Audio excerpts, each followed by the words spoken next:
No especial de hoje, nós vamos mergulhar em uma história que mudou para sempre o rumo da inteligência artificial.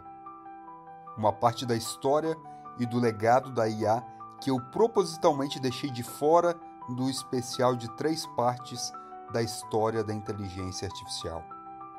Uma história que começa há mais de 2.500 anos na antiga China, com um jogo chamado Go. Tá todo mundo falando dessa nova inteligência artificial. De inteligência artificial. Que a inteligência artificial vai dizimar milhões de empregos. Eu tô cansado de ouvir falar nesse bicho de inteligência artificial. We marveled in our own magnificence as we gave birth to AI. This is a show about our future.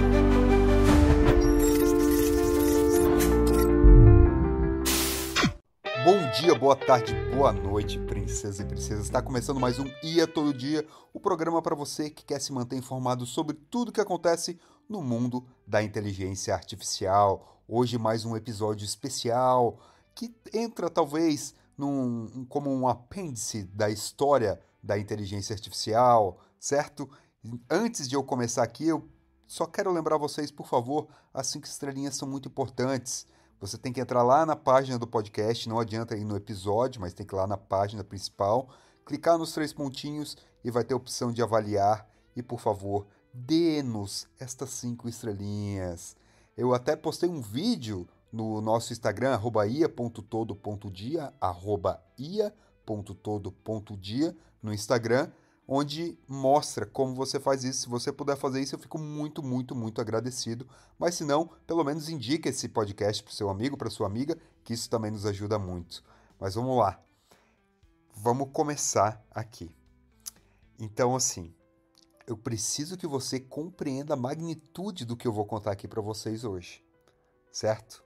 Imagine que você está olhando para um tabuleiro quadrado com 19 linhas horizontais e 19 linhas verticais, se cruzando.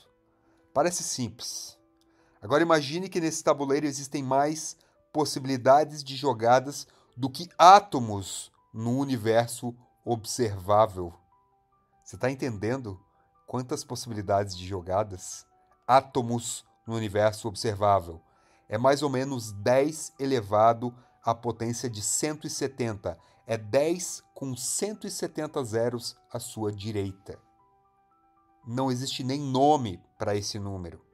Não existe poder computacional capaz de calcular todas as possibilidades, porque é simplesmente impossível, é quase infinito. É um jogo com nuances estratégicas tão profundas que, por milênios, foi considerado um bastião da intuição e inteligência humana. Esse é o Go, é um jogo milenar que coloca 2 jogadores em um tabuleiro disputando território com peças pretas e brancas. O Go não é apenas um jogo, é uma arte, uma ciência e, para muitos, um caminho de vida. Na Ásia, o Go é considerado uma das 4 artes nobres essenciais, junto com a caligrafia, a pintura e a música. Para entender por que o Go era considerado impossível para computadores, precisamos primeiro entender como os computadores jogam xadrez. Embora tanto o Deep Blue quanto o AlphaGo tenham sido computadores que podiam vencer alguns humanos em jogos muito complexos, as diferenças entre essas vitórias são enormes, tanto na tecnologia usada quanto no impacto que causaram na inteligência artificial. Apenas para lembrá-los, o Deep Blue é aquele computador que venceu o Kasparov em 1998. Foi a primeira vez que a máquina venceu um homem numa partida de xadrez. Mas a primeira grande diferença está na complexidade dos jogos.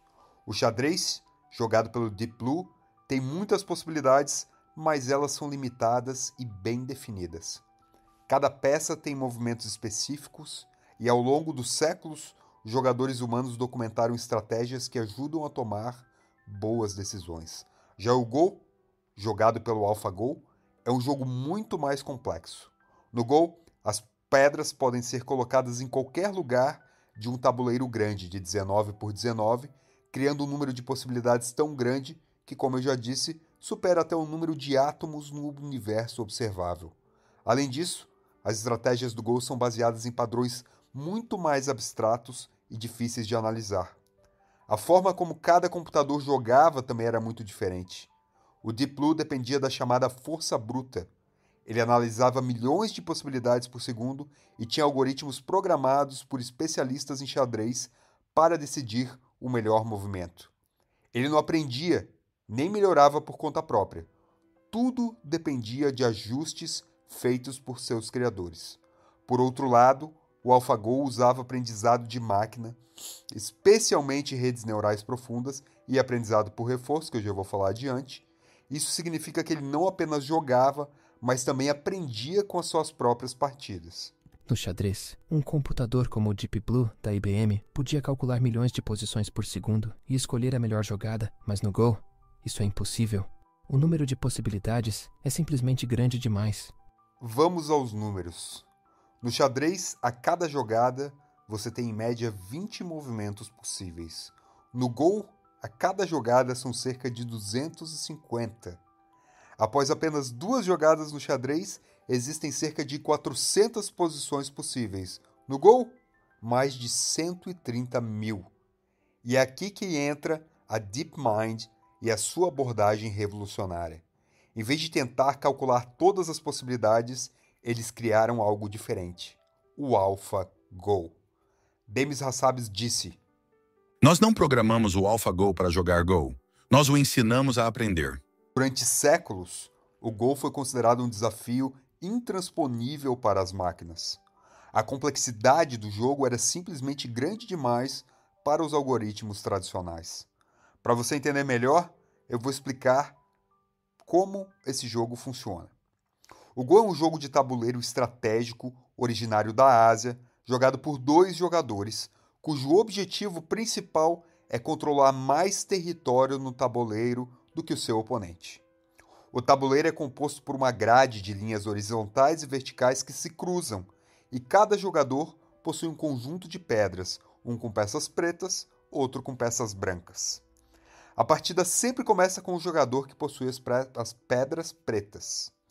Os jogadores se alternam colocando uma pedra por vez em qualquer intersecção vazia do tabuleiro.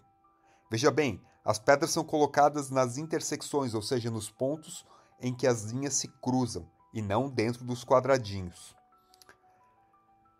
E uma vez colocadas, elas não são movidas a menos que sejam capturadas pelo oponente. Cada pedra tem o que se chama de liberdades, que são as intersecções vazias adjacentes horizontal e verticalmente. Ou seja, são os espaços vazios. Eu coloquei uma pedra numa determinada intersecção entre 2 linhas, em um ponto de encontro entre 2 linhas. Os pontos de encontro à minha direita, à minha esquerda, acima e abaixo são as liberdades da minha pedra. Quando todas as liberdades de uma pedra ou de um grupo de pedras são ocupadas pelo oponente, essas pedras são capturadas e removidas do tabuleiro. Ou seja, se a minha pedra é cercada por todos os lados e eu não conseguiria movê-la, eu não posso mover. Esse jogo não posso nunca mover a pedra. Eu coloquei, ela vai ficar lá. Mas se ela é cercada em todos os lados pelo meu oponente, eu perco essa pedra e ele conquistou aquele território. O meu objetivo é sempre juntar mais pedras perto dessa minha, cercando o maior território possível. Então as pedras da mesma cor elas podem se conectar, formando grupos que compartilham as tais liberdades. Proteger as suas próprias pedras e restringir as liberdades das pedras adversárias são estratégias fundamentais no jogo. O principal objetivo estratégico é cercar territórios, que são as áreas vazias delimitadas pelas suas pedras. Então, capturar as pedras do oponente também é crucial, pois reduz o controle dele sobre o tabuleiro. O jogo termina quando ambos os jogadores decidem passar a vez consecutivamente, geralmente quando não há mais movimentos vantajosos a serem feitos, ou quando o tabuleiro está totalmente ocupado. Em seguida, procede-se a contagem de territórios e capturas. Cada jogador conta o número de interseções vazias cercadas pelas suas pedras, adicionando as pedras do oponente que foram capturadas. O jogador com maior número de pontos vence a partida e a margem de vitória pode ser de apenas 1 ponto, o que torna cada movimento crucial. O jogador também pode conceder a partida se acreditar que não pode mais vencer, como derrubar o rei na partida de xadrez. A DeepMind começou sua jornada com uma pergunta ambiciosa: como ensinar uma máquina a jogar Go? A resposta está em duas tecnologias revolucionárias que eu vou explicar para vocês agora, e que eu já expliquei no episódio da história da inteligência artificial, mas eu estou considerando esse episódio aqui como algo independente, por isso eu não espero que vocês vão lá escutar aqueles 3 episódios, mas eu fortemente recomendo, ok? E também, claro, não esquece de dar 5 estrelinhas. Mas tá, vamos lá. Como ensinar uma máquina a jogar Go? A resposta: redes neurais profundas e aprendizado por reforço. As redes neurais profundas são algoritmos inspirados no cérebro humano, capazes de aprender padrões complexos a partir de grandes quantidades de dados. Elas são compostas por múltiplas camadas de unidades de processamento chamadas neurônios artificiais. E cada neurônio recebe informações, processa esses dados e os transmite para os neurônios da próxima camada. Uma forma mais fácil, talvez, de entender isso é pensar nas redes neurais como uma orquestra sinfônica. Então, os instrumentos individuais são os neurônios. Cada neurônio na rede neural é como um músico na orquestra, responsável por uma pequena parte da música ou informação. Tem um que toca violino, tem outro que toca flauta, bateria e assim por diante. As camadas intermediárias e profundas da rede são as seções da orquestra. As diferentes camadas dessa rede são como as seções de cordas, as seções de sopros, percussão, e cada seção trabalha em harmonia para produzir uma parte mais complexa da sinfonia.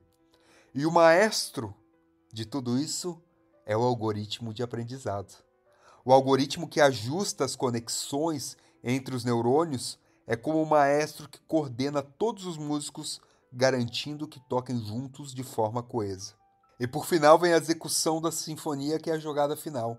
Então o resultado é uma jogada altamente estratégica e refinada, assim como a execução de uma peça musical complexa. Assim, as redes neurais profundas permitem que o AlphaGo aprenda e desenvolva um entendimento profundo do Go, não apenas memorizando jogadas, mas compreendendo a essência do jogo. Ele passa de reconhecer movimentos básicos a elaborar estratégias complexas. Tudo isso através das múltiplas camadas de processamento que simulam uma forma de pensamento progressivo. Nós treinamos o AlphaGo inicialmente com 100 mil jogos jogados por amadores humanos. Depois, deixamos a máquina jogar contra si mesma milhões de vezes. Isso é chamado de aprendizado por reforço. Ela aprende com os próprios erros, melhorando a cada jogo.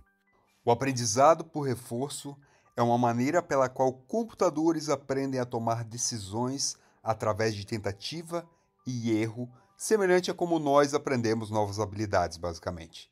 Imagine que você está aprendendo a andar de skate ou de bicicleta. No começo, você pode cair algumas vezes, mas a cada tentativa você entende melhor como se equilibrar e como se mover. Quando consegue deslizar sem cair, você se sente recompensado e quer continuar melhorando. No mundo dos computadores, um agente, que é como a gente chama o programa que toma as decisões, interage com um ambiente, o mundo ou situação em que ele está, como o jogo Go. Então o agente faz uma ação, como mover uma peça em um jogo, e o ambiente responde dando uma recompensa ou uma punição. A recompensa pode ser ganhar pontos e a punição pode ser perder pontos ou oportunidades. O objetivo do agente é aprender quais ações levam às melhores recompensas ao longo do tempo. Ele faz isso experimentando diferentes ações e observando os resultados e ajustando seu comportamento para melhorar. No caso do AlphaGo, o aprendizado por reforço foi fundamental. O AlphaGo começou sabendo apenas as regras básicas do jogo. Ele jogou milhões de partidas contra si mesmo, tentando diferentes estratégias. Quando ganhava uma partida, entendia que as ações que tomou foram boas. Quando perdia, sabia que precisava mudar sua abordagem. Com o tempo, o AlphaGo aprendeu quais movimentos e estratégias aumentavam as suas chances de ganhar. Ele não apenas imitou os jogadores humanos, mas também descobriu novas maneiras de jogar que ninguém tinha pensado antes.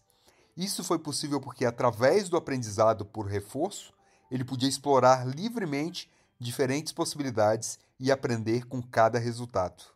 Mas a equipe da DeepMind precisava testar essa sua ferramenta e nada melhor que um campeão para isso. Caro Sr. Fan Hui, meu nome é Demis Hassabis, da DeepMind em Londres.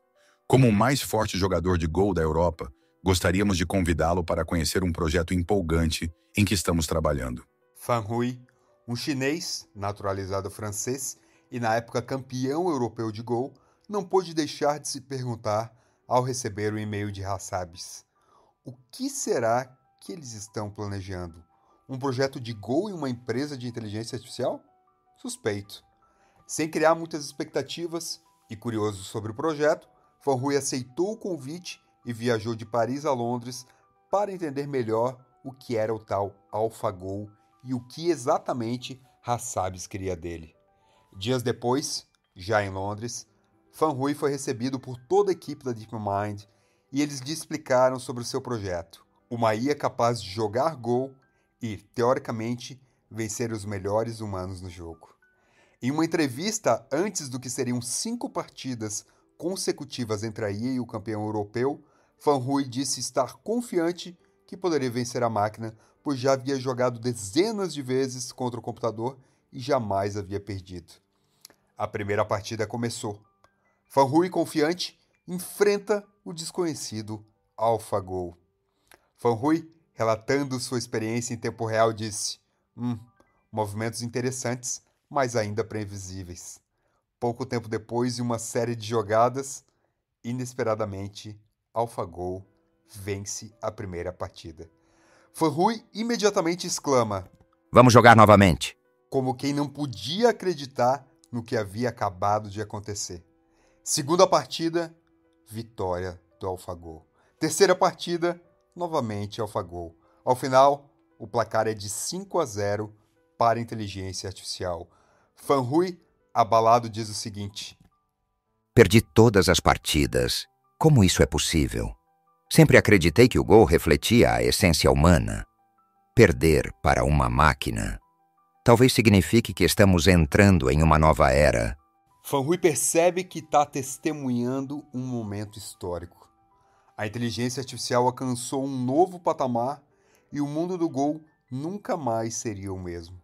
Mas para Hassabis e a equipe da DeepMind, aquilo era só o início.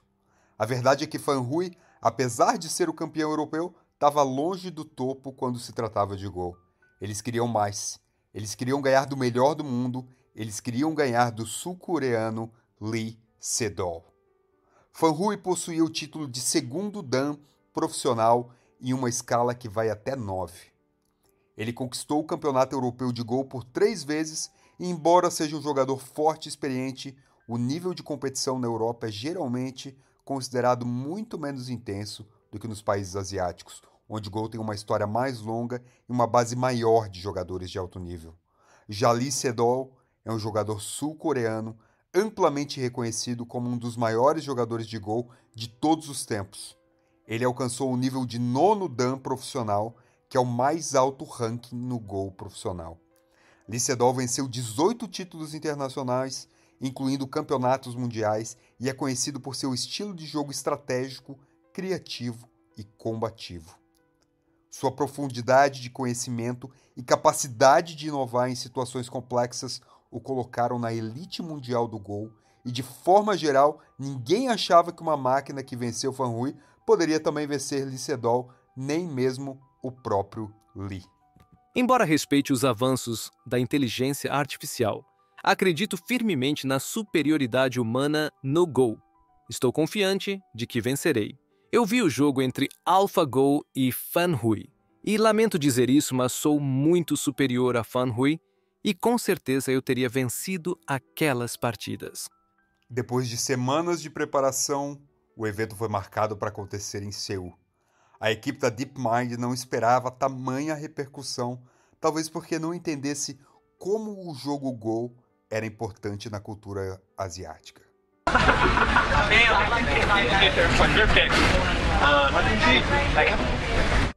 Seul, Coreia do Sul, março de 2016. Lee Sedol, considerado o maior jogador de Go de sua geração, enfrenta o AlphaGo em uma série melhor de 5 partidas.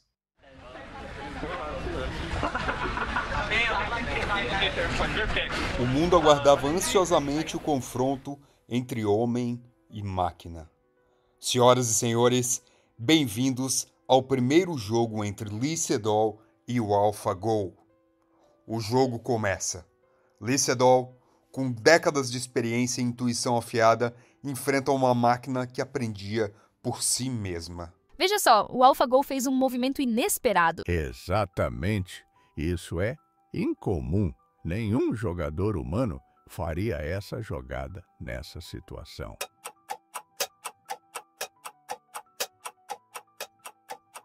Conforme o jogo avançava, ficava claro que o AlphaGo não era um oponente comum.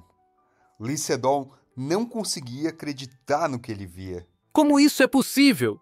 Essa máquina está me pressionando de maneiras que eu nunca experimentei. No final, o AlphaGo venceu a primeira partida. Sr. Lee, o que aconteceu? Admito que subestimei o AlphaGo, mas isso só torna o desafio mais interessante. Ainda temos mais 4 partidas, eu obviamente cometi um erro, mas isso não vai se repetir. No segundo jogo, a tensão aumentou. Lee Sedol estava determinado a recuperar a sua honra. 200 milhões de espectadores assistiam à partida, e a pressão sobre Lee era imensa. Lee Sedol nasceu na ilha de Jeju, na Coreia do Sul, e desde muito jovem mostrou um talento excepcional para o jogo Go. Aos 5 anos, começou a explorar os mistérios do tabuleiro e aos 12 já havia se tornado profissional, um prodígio que desafiava as convenções do jogo milenar. Desde a infância, ele mantinha uma rotina de treinamento rigorosa. Ingressou em uma escola de Go aos 9 anos de idade, onde passava a maior parte do dia estudando sob a orientação de mestres experientes. Sua rotina diária incluía várias horas de análise de partidas históricas e modernas. Lee Sedol dedicava tanto tempo para estudar jogos de mestres consagrados, quanto para revisar suas próprias partidas, identificando pontos fortes e áreas para melhoria. Ele focava intensamente em problemas de tsumego, ou seja, problemas de vida e morte, para aprimorar sua capacidade de leitura profunda e cálculos precisos no tabuleiro. Além do estudo teórico, Lee participava regularmente de partidas de treinamento contra outros profissionais de altíssimo nível. Essas partidas permitiam que ele colocasse em prática novas estratégias e refinasse o seu estilo de jogo agressivo e inovador. Sua combinação de estudo dedicado, prática intensa e análise constante foi fundamental para desenvolver a intuição e a criatividade que o caracterizaram como um dos maiores jogadores de Go de todos os tempos.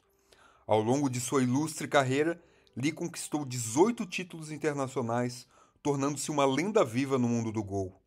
Conhecido como o Buda de Pedra por sua calma e concentração inabaláveis, ele encantava o público com um estilo de jogo criativo e combativo, capaz de virar partidas aparentemente perdidas.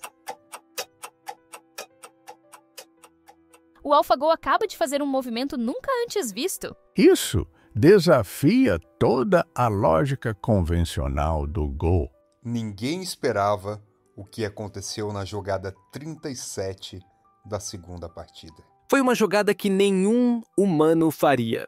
Não porque era ruim, mas porque estava além da nossa compreensão. O AlphaGo calculou que apenas 1 em 10 mil jogadores humanos consideraria aquela jogada.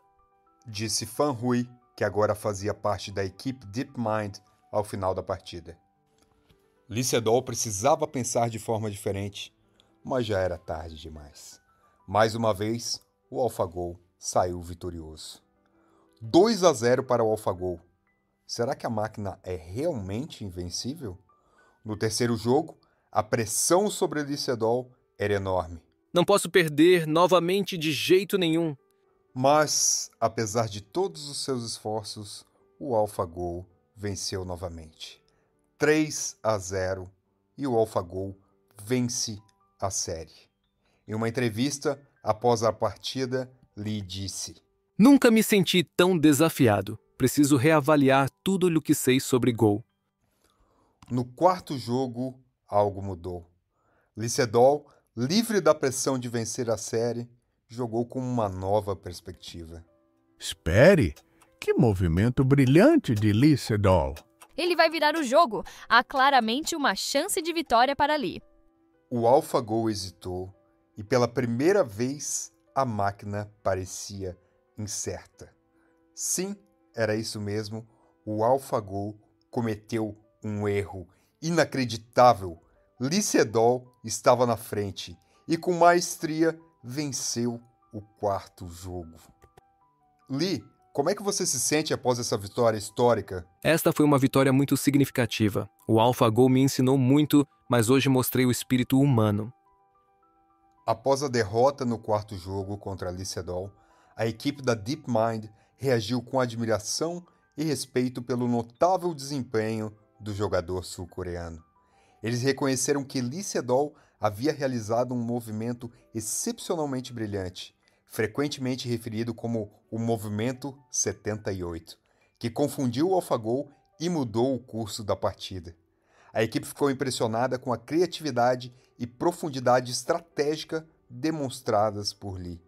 Demis Hassabis, cofundador da DeepMind, parabenizou Lee Sedol publicamente, destacando que sua vitória era um testemunho da engenhosidade e capacidade de inovação humanas.